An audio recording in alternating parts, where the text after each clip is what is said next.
we got a couple of new cylinder heads here for a Volkswagen van again. The application on this one here was for the 2.1, but the same head will obviously work and fit on a 1.9 liter engine. AMC cylinder heads are good heads, but we've had in the past the exhaust valves sticking in the guide due to not having enough clearance. So whenever we get new cylinder heads now, what we do is we take the exhaust valves out and then we check them for movement, free play. And if it seems like it's on the stiff side, we chase the guide with a reamer, and that's just basically just to ensure that the valve is not going to hang up on us and we have to take the head off again after a couple of months of having it installed in the vehicle. And again, this hasn't happened, let's say 10 years ago. This is probably within the last, or at least that we've noticed in the last 5 to 8 years maybe, so maybe almost 10 years then.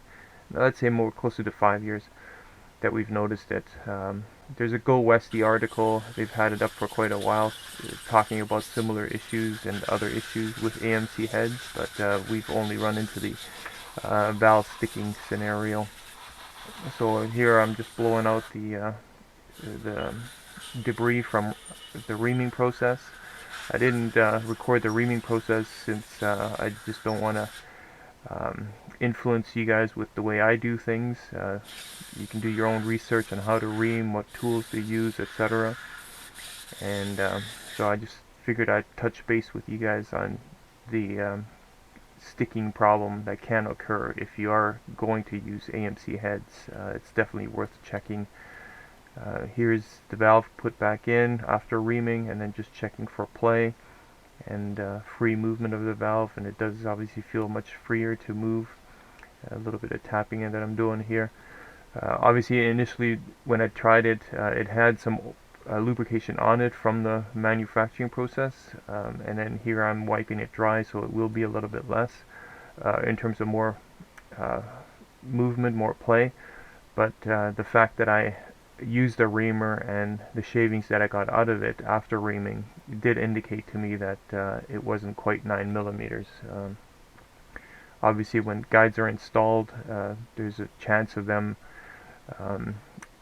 distorting as they get pushed into the head, and like I said, during the manufacturing process, valve guides should have been reamed, and the fact that I was able to get more shavings out of the guide using a 9mm reamer, that tells me that maybe they weren't reamed to the right size, possibly, or not reamed at all, or their reamer is worn and not cutting enough material. And here I'm just putting it back together, and gonna install it on the engine.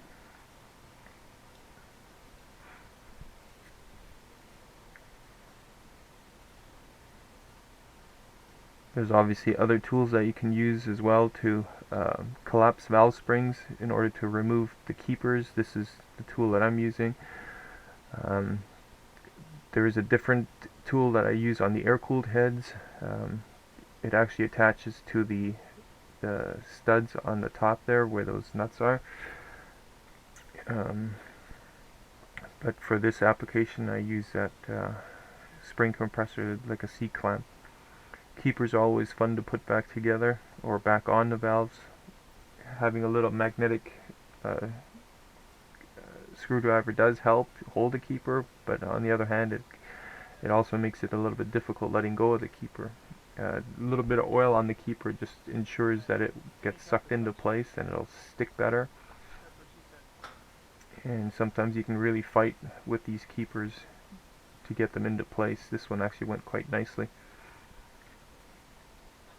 Once the head is back together, obviously make sure to add some more oil around the valve stem that's visible underneath the springs, and you just want to make sure that you have enough lubrication on first startup. Here I'm just using a little hammer to tap the valves a bit to help seat the keepers. Probably not necessary, because once the keepers are in place, and it should all be holding fine, but it's just an extra little step that I do just in case. So that's it. Just a note about AMC heads and reaming or checking the guides, the exhaust guides particularly.